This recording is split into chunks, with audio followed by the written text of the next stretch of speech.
The nature of a city.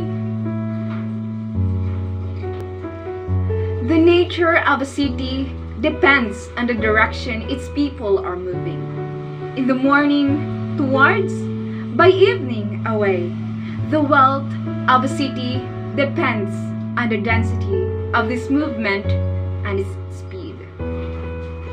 There is conflicting evidence to suggest that the slow pace of traffic moving away from the center of the city at 6 in the afternoon, past the pharmacy at the corner, into the wide industrial roads that cut through fields of fallows, over 6 small bridges and 6 thin rivers, into smaller and smaller towns, until one gets to a house with a light left on the kitchen is the best indicator of a city's development or demise.